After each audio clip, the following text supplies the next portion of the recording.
하나님의 말씀은 신약 성경 마가복음 1장 9절로 11절 말씀을 같이 합독하시겠어요?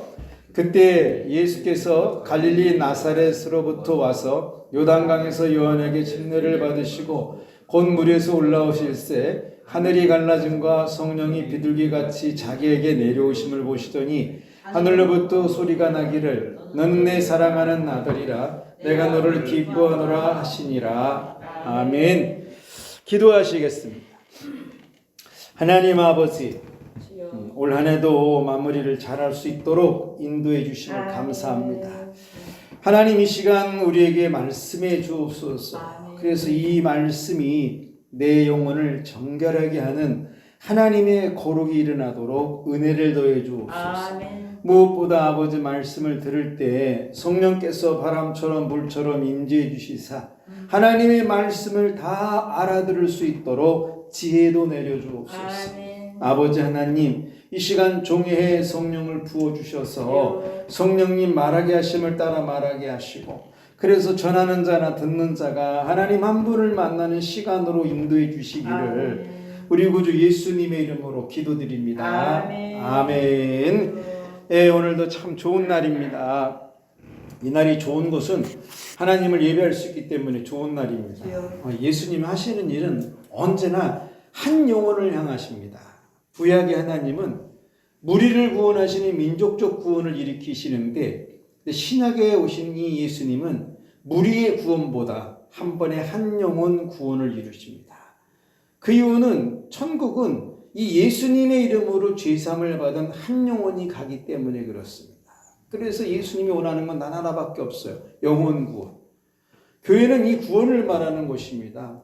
사람이 잘 먹고 사는 기술을 가르치는 곳도 아니고, 그렇다고 세상에서 성공하는 특별한 힘을 기르라 이런 거 말하는 곳도 아닙니다. 교회는 언제나 이 예수님 이름으로 얻게 되는 구원을 말하는 곳이에요. 그래서 오늘 예배를 믿음으로 드리시다 영혼의 구원이 일어나 속히 이루어지는 복을 받아서 이 한 해를 잘 마무리하시고 새로운 2025년을 들어가기를 축원합니다. 예, 오늘 설교는 예수께서 요단강에서 침례를 받으실 때 성령이 비둘기같이 내려오시는 내용입니다. 근데 의문이 하나가 생기기를, 아니 많은 사람이 침례를 받는데 왜 저 사람에게만 이런 현상이 나타나는 것이냐, 또 나도 똑같이 봤는데 어떻게 나에게는 성령이 내려오시지 않는 것일까? 이 성경의 본문의 배경을 보시면 목수일러 어머니와 동생들을 돌보던 예수께서 요단강으로 오십니다. 그것은 요한이라는 사람이 죄를 회개하고 침례를 받아서 깨끗하게 하라는 그런 내용이 들려오기에 찾아옵니다. 와서 보니까 여러 분야 많은 사람들이 이 회개의 침례를 받는데 예수께서도 나사렛에서 나와 요한에게 침례를 받습니다. 그때 하늘이 열리고 성령께서 비둘기같이 내려오실 때의 일이에요. 이것을 보고 있던 한 사람이, 야, 요즘에 회개를 외치는 선자가 요단강에 있다는 소문이 온 유대 땅에 퍼지니 그러니까 나도 한번 가봐야 되겠다를 찾아와서 보니까 어부였던 사람도 있고 군인도 있고 심지어 바리새인들도 다 모여있는 것이 보이는데, 모두가 이 요한의 말을 듣고 요단강 물속에 들어갔다 나오기 시작하는데, 나오는 사람 얼굴을 보니까 하나같이 다 뭔가 새로운 각오의 표정을 짓고 나오기 시작하는데, 모두가 똑같은 모습으로 나오는데 내 뒤에서 침례받은 저분은 이상한 현상이 나타나더라. 이거 보니까 하늘이 쫙 갈라지더니 비둘기 같은 형상이 내려오는데, 아니 나도 똑같은 갈릴리 사람인데 왜 나에게는 저런 현상이 나타나지 않은 것일까? 이 사람 보니까 우리랑 같이 아주 지극히 평범한데 왜 이분에게는 이런 희한한 현상이 일어나고, 나도 유대인인데 왜 나에게는 이런 일이 없을까? 아니, 나뿐 아니라 여기서 오늘 침례받은 모든 사람이 아무런 현상이 없는데, 그러면 우리는 지금 잘못 받은 것이냐? 응? 그리고 이렇게 빛이 나는 이 비둘 같은 모습은 도대체 어디서 내려온 것일까? 나는 그래도 이 유대 율법주의자나 바리새인들이나 서기관들이나 뭐 이 사람들보다는 그래도 나름 착하게 살아온다. 아니, 그렇다면 내가 침례를 저 요한에게 받으면 나도 저런 거 뭐 비슷한 거 하나는 좀 있어야 되는 거 아니냐. 그래서 이게 믿음이 없으면 저 성령님 임하신 이분이 그리스도인 거를 모른다 이것입니다. 또 보면서 이 유대 역사상 이런 현상이 나타난 사람은 아무도 없다. 심지어 그 어떤 선지자도 이런 일을 보여준 사람이 없다. 우리에게 율법을 준 모세도 하늘에서 비둘기 같은 형상이 내려와 사람들에게 보여준 적이 없다. 그런데 도대체 이분은 누구시기에 이런 희한한 일이 나타나는 것일까? 예루살렘 성전의 그 유명한 대제사장도 제사는 기가 막히게 잘 드리는데 성령이 임하지는 않는다. 그런데 이분은 보니까 랍비도 아닌 것 같고 무슨 제사장도 아닌 것 같고 그렇다고 뭐 이름 있는 사람도 아닌 것 같고 아무도 모르는 사람 같은데 도대체 어떻게 하늘에서 비둘기 같은 형상이 내려올 수 있는 것일까? 이분은 과연 누구냐? 그리고 심지어 이분이 물에서 올라올 때 보니까 하늘에서 막 소리가 들리는데 야, 도대체 어떤 분이시길래 하늘에서 음성까지 나는 것일까? 그러면 현상도 없고 소리도 없는 내가 받는 침례 요건 잘못된 거 아니냐 혹시? 그러니까 주변 사람들이 뭐라 그러냐면 야, 왜 우리에게는 아무런 현상이 없냐 하는 소리가 막 여기저기서 들려오고 심지어 서로를 바라보면서 뭐라 그러냐면 그러면 우리 모두 다시 받아야 되는 거 아니냐 이거. 뭐 하나 보든지 뭐 하나 받든지 뭐 하나 뭐 내려오든지 그렇게 하도록 다시 한번 들어갔다 나와야 되는 거 아니냐고. 그러니까 이거 심리적으로 어떤 갈등이 생기냐면 그럼 이거 어떻게 해야 되냐. 요한에게 가서 나 다시 침례를 줘서 나도 저런 경험 좀 해달라고 해야 되는 건지 아니면 저분이 바로 메시아이기에 성령이 임하신 것을 믿어야 하는 건지. 그래서 믿음 없으면 성령님이 임하신 이분이 메시아인 것을 모른다 이것입니다. 그래서 내가 그럼에도 아무도 나에게 가르쳐주지 않았지만 이 성령 받으신 이분이 그리스도인 것을 내가 한번 믿어보리라. 할렐루야. 요한이 말한 그 불로 침례를 주시는 사람이 이분인 것을 내가 한번 오늘 믿어보리라. 성령 받으신 이분이 바로 세상 지혜를 지고 가는 하나님의 어린 양인 것을 내가 오늘 믿어보리라. 바로 이분이야말로 하나님이 사랑한다는 그 아들인 것을 나는 이 시간 시인하며 한번 믿어보리라. 성령이 임하신 이분이 죄를 사하신 메시아인 것을 확신하면서 내가 한번 믿어보리라. 그래서 어떤 행동을 하냐면 이제부터는 이 요한을 따르는 것이 아니라 성령 받으신 이 예수를 따르기 시작한다 이것입니다. 그래서 믿음은 성령 받은 이분이 구세주 그리스도인 것을 믿는 거예요. 그러면 우리 하나님은 뭘 하시는가 보니까 성령 받으신 그리스도를 따를 때 나에게도 같은 성령을 부어주고 싶으신 하나님의 심정이시더라 이겁니다. 성령 받아야 하나님을 기쁘시게 한다고 말하시는 그 하나님이시고 성령을 받아야 하나님 아들이 된다고 하시는 하나님이시며 예수님 사역은 성령 받은 후부터라고 말씀하시는 하나님이시더라 이겁니다. 이게 나사렛 사람이라 성령이 임한 것이 아니고 구세주이기 때문에 성령이 임하신다 하시는 하나님이세요. 그리고 성령 받은 이 예수님만 세상 죄를 지고 가는 하나님의 어린 양이 된다고 가르쳐 주시더라 이겁니다. 그래서 성령 받은 예수님으로 세상의 죄인들을 구원하는 사역을 시작하시더라 이거예요. 그래서 이 하늘에서 내려온 성령 받으신 예수님을 보면서 야, 내가 이제 이분을 따라야 되겠다고 결단한 건 아니까 어떤 복이 임하니까 나도 예수님이 받는 성령을 받게 되는 복이 있더라 이것입니다. 무엇보다 이 나사렛에서 온 이 평범한 사람이 모든 인간을 구원하는 구세주로 알고 따르게 되는 복이 있더라 이것입니다. 무엇보다 이 예수님 사역을 나도 이어서 하게 되는 복이 나타나고 가난한 자에게 나도 복음을 전하는 그 은혜가 나에게도 있게 되더라 이것입니다. 그래서 믿음은 성령 받은 메시아인 그리스도를 따르는 거예요. 자, 그렇다면 오늘날 우리는 어떠냐? 이게 교회가 점점 성령을 말하지 않는 세대가 되어지고 있습니다.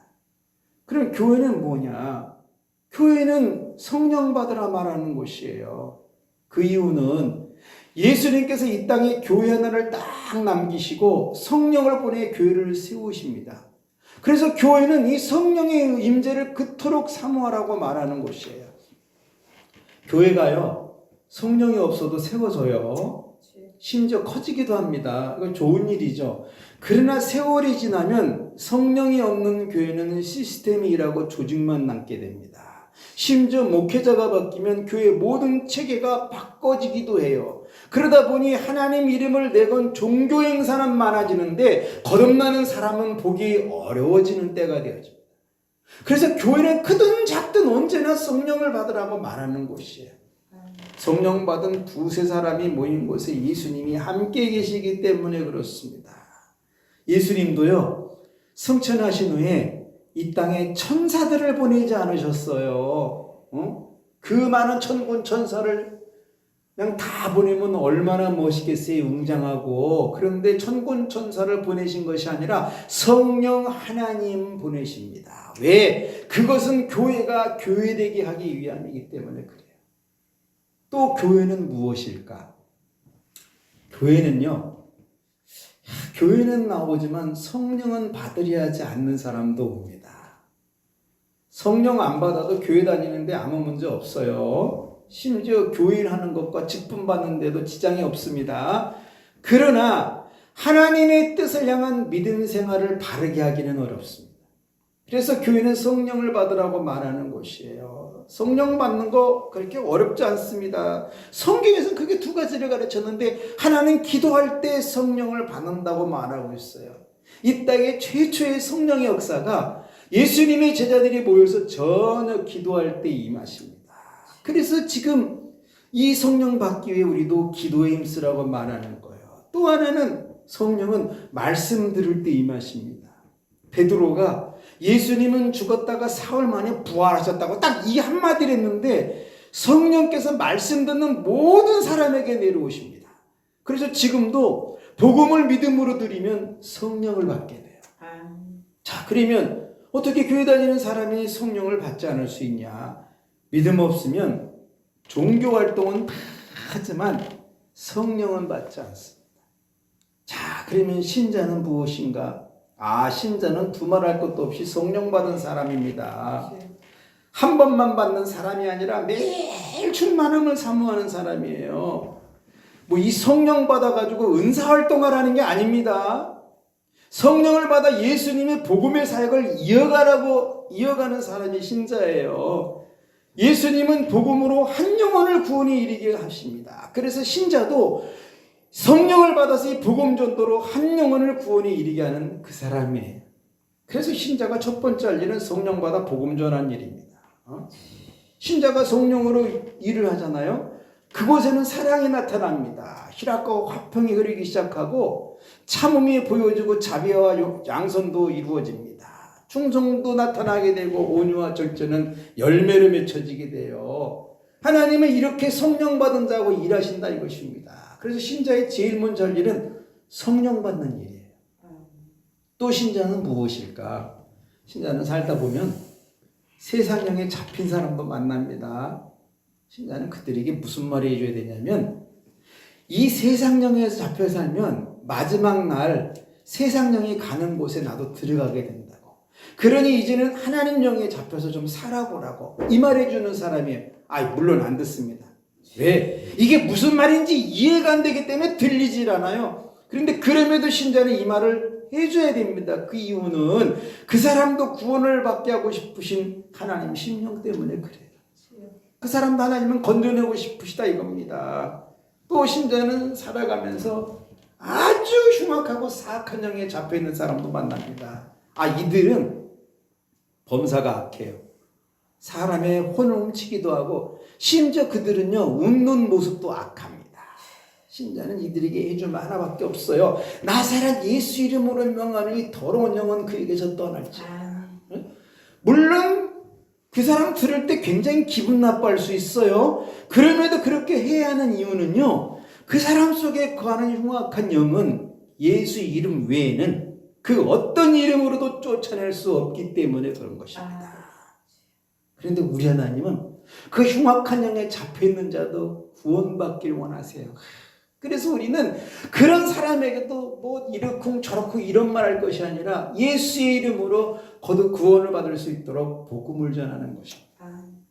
사도행전 2장 27절에는 이런 말씀이 기록되어 있어요. 너희가 회개하여 각각 예수 그리스도의 이름으로 침례를 받고 죄사함을 받으라. 그리하면 성령을 선물로 받으리라. 응? 사람이 이렇게 간단한 것을 하지 않아요.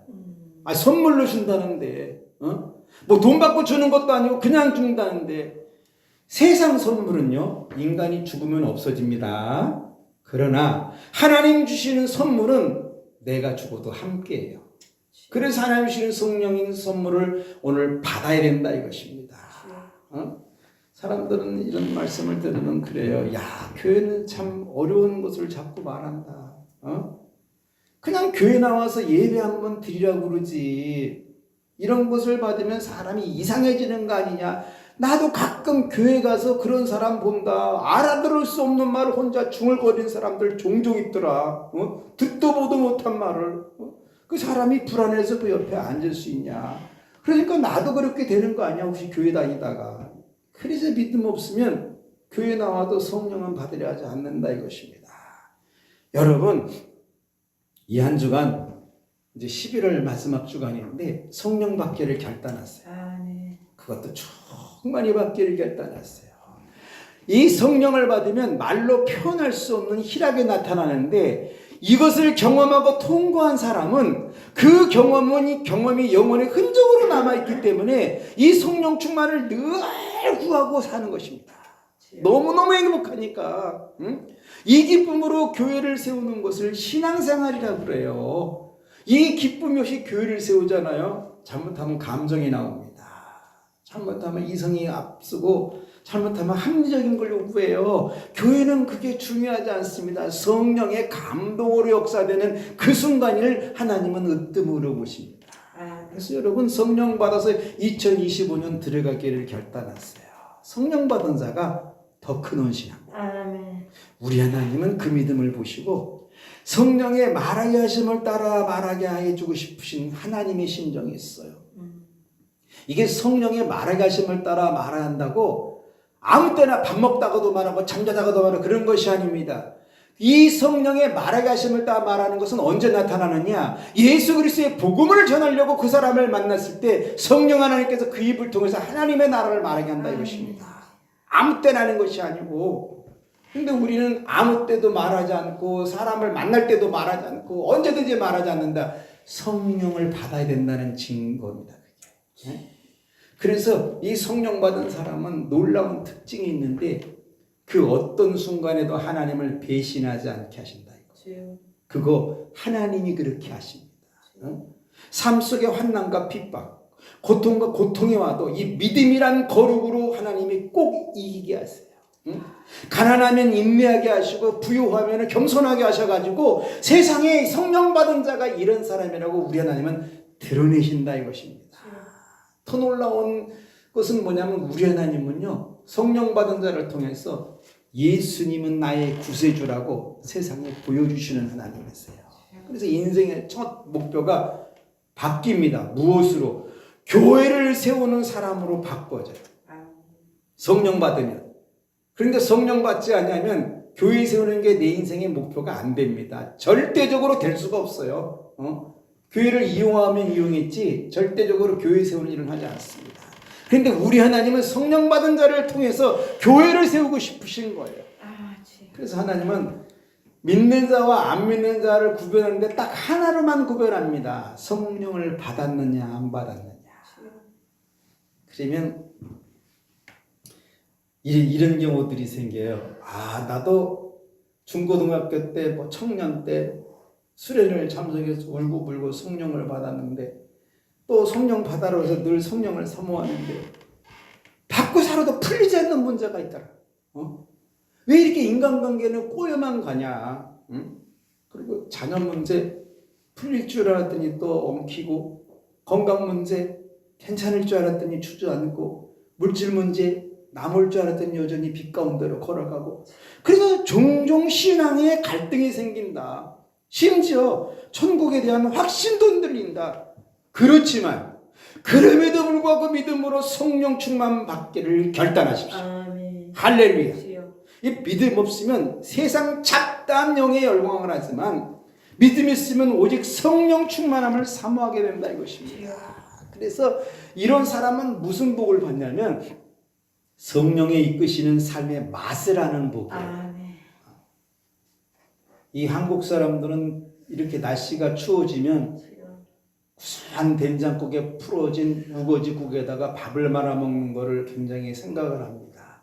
그래서 그 맛을 잊지 못하기 때문에 이 말 저 말 하다가, 야, 그래도 우거지의 그 된장국이 맛있지 않냐 이런 말을 해요. 이처럼 성령이 이끄시는 삶의 맛을 본 사람은 어떤 일이든지 성령 하나님의 충만함을 사모하는 복이 있다 이것입니다. 그래서 문제가 닥쳐도 성령의 지혜로 풀어가는 그런 복이 있어요. 네? 세상에 어떤 영이 와도 내 영혼이 흔들리지 않는 복이 있다 이것입니다. 사람들은 뭔가 조금만 달라진 게 와도 영혼이 막 이리 뛰고 저리 뛰고 흔들리는데, 성령 충만한 사람은요, 하늘이 갈라져도 움직이지 않습니다. 그래서 모든 것을 속히 이루는 복이 있어요. 믿음은 다른 데 있지 않습니다. 성령 충만 받는 거. 할렐루야.